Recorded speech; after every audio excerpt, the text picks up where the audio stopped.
So welcome to the next episode, and today I'm talking about how to set your macros for losing weight and what is the difference between calories and macros.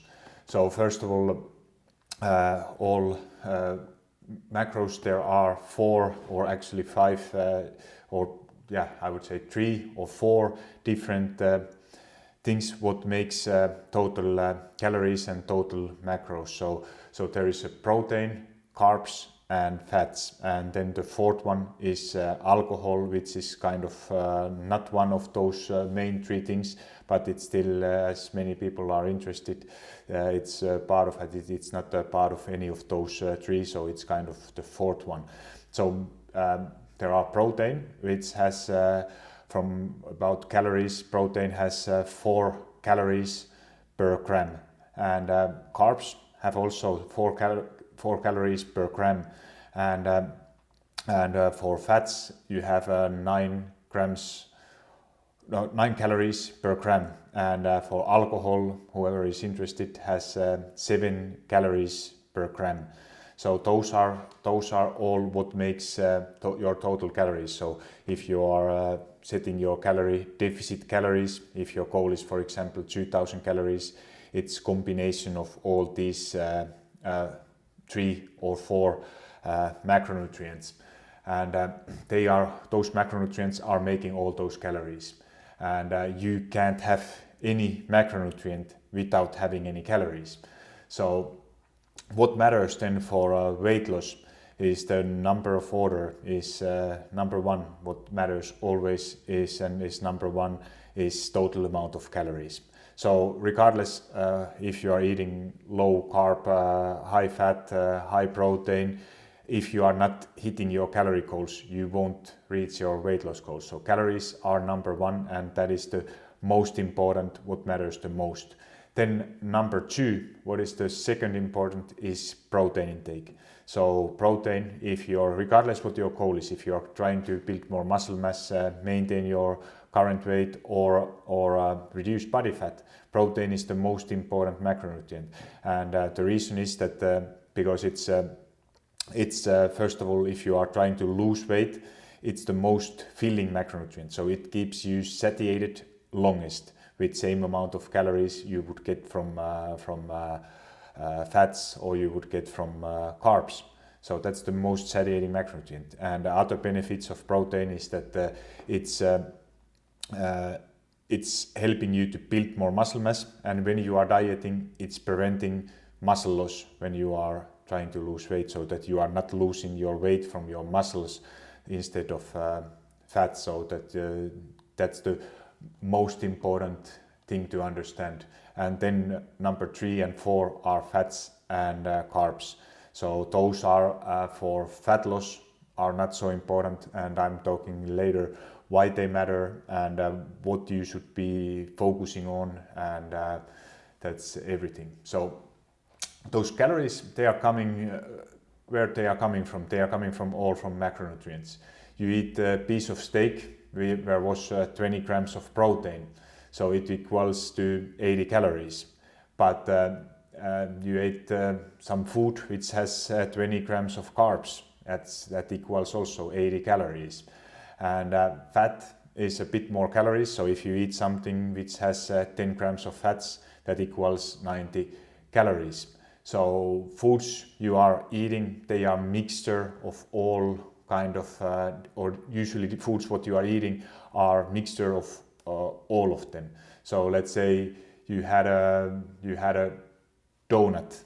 It's usually mixture of carbs, mixture of fats. So those total amount, if donut has 400 calories, it's mixture of fats and carbs. And if you have, let's say you have a steak is mixture of protein and fat. You don't have any carbs.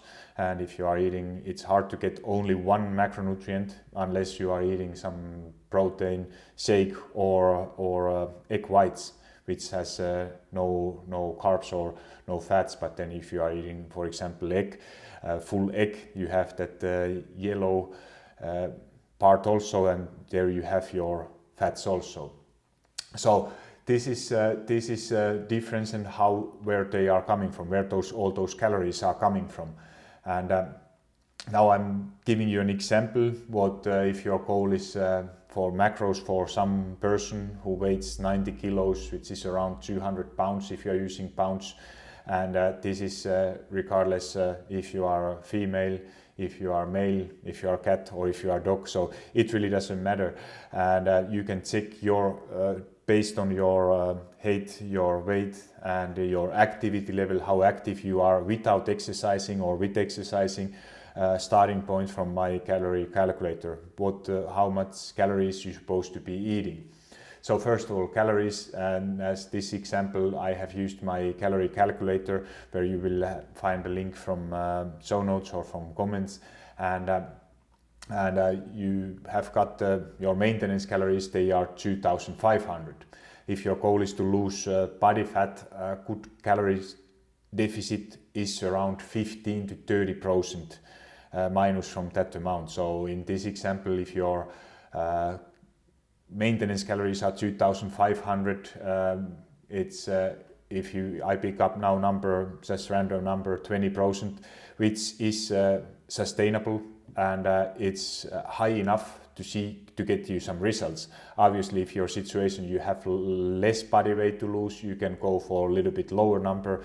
If you have a lot weight to lose, you can start with a higher number. But to be sustainable and get relatively good results, it's around 20 to 25% what I'm using most of my clients. But obviously, even you pick up smaller number like 10% or 15%, you are still in a calorie deficit and will lose body fat, but it's just a bit slower. But on the other side, it's more sustainable, and you will be also able to maintain your lost weight, and that you are not going too low calories, and which usually often always leads that you are ending up pinching, eating calories back, that it's just too hard.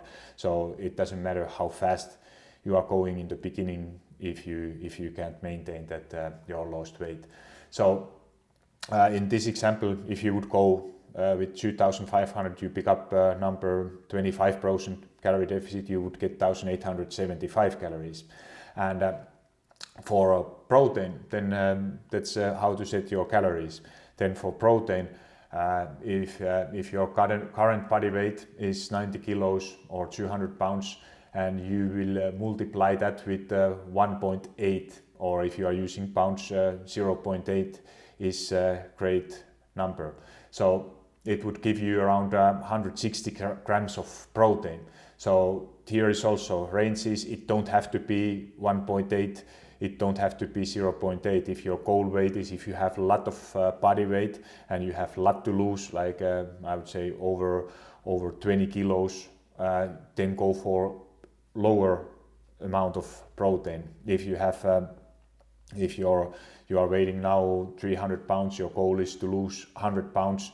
So then go for 0.7 or 0.6 from your current weight. So it's giving you, you could be other way how to do it is to pick up your goal body weight. If you're using pounds, use 1 gram per pound for your goal body weight, but more or less those amounts what you are getting are pretty close. So ranges what you should be eating, like in grams, those 1.6 to 2.2 grams, and for pounds 0.7 to 1 gram per pound. And then, so let's say now you have your goal, you have figured out how much protein you're supposed to be eating. So in this example, you got 160 grams of protein, which is 1.8 times your current body weight in kilograms, or 0.7 or 0.8 in pounds. So it's 160 grams of protein. So which makes, which we already learned, when you are eating 4 grams per 1 gram of protein has 4 calories, so it gives you 640 calories. So if you are using, like what I love to use for most of them, is a percentage from your total calories. So that range is around 25 to 35% of your total calories. So let's say your goal is, like in this example, it's 32% would give you that from 2,640 calories is 32%.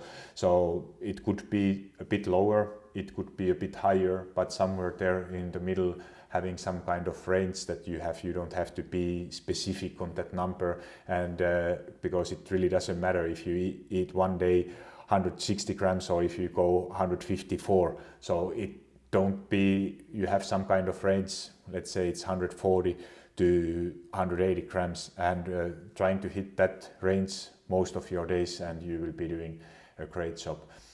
So this is hopefully that's clear for proteins, and that is the second important thing. Then number 3 is amount of fats.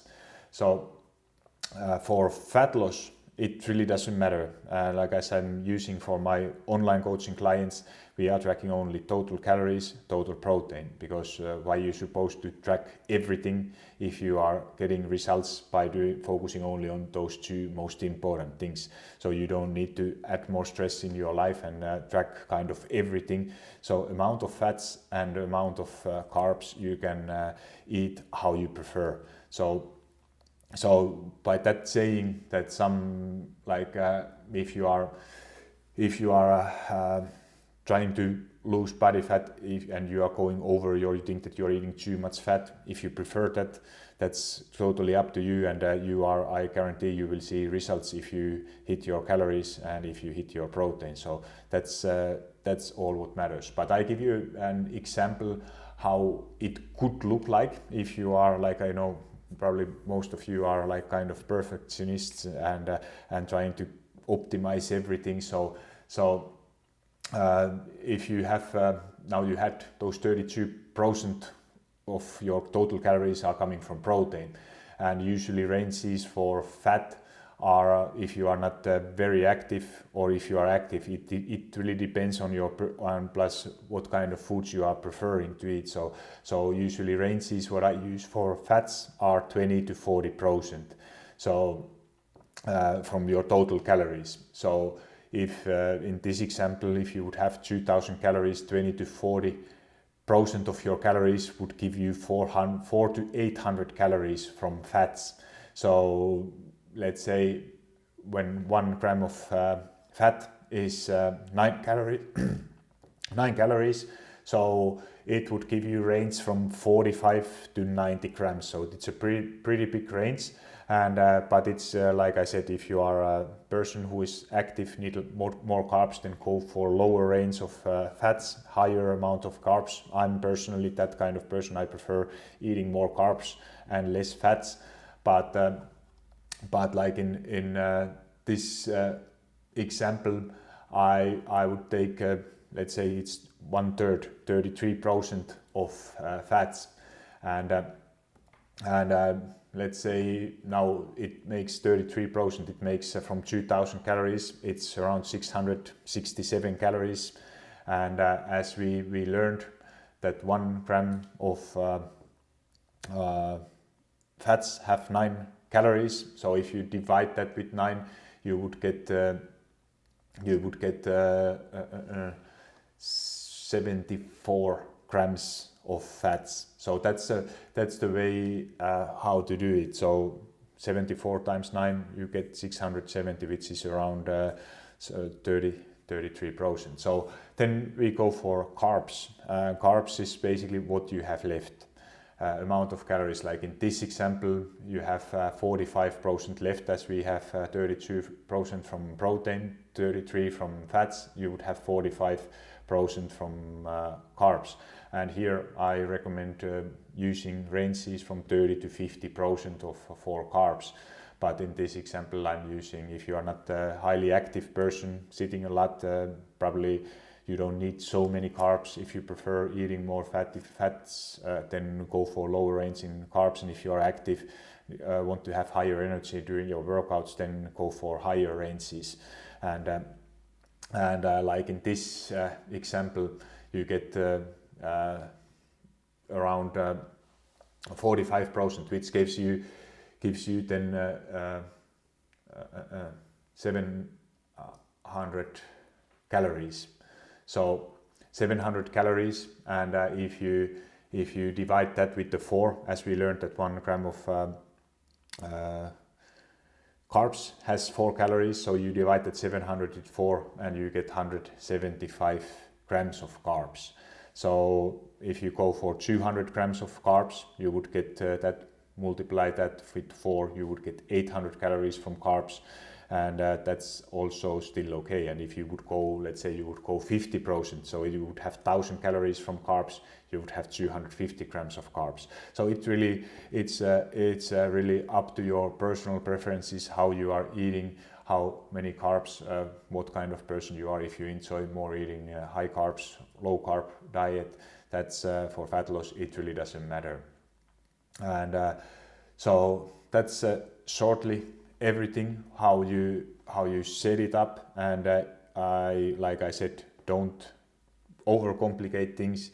Focus only on your total calories, total amount of protein, and the rest will be automatically in or okay. And you can play around a little bit with numbers. If you feel like that you are lacking energy during your workouts, add more carbs, reduce bit fat, and most likely you will see better energy during your workouts. But and that's shortly explained. So don't overcomplicate things. Keep it simple, and as that's the most effective way how to do it. So thank you. That was a lesson for today, and thank you so much for watching or listening, and talk to you next week soon again.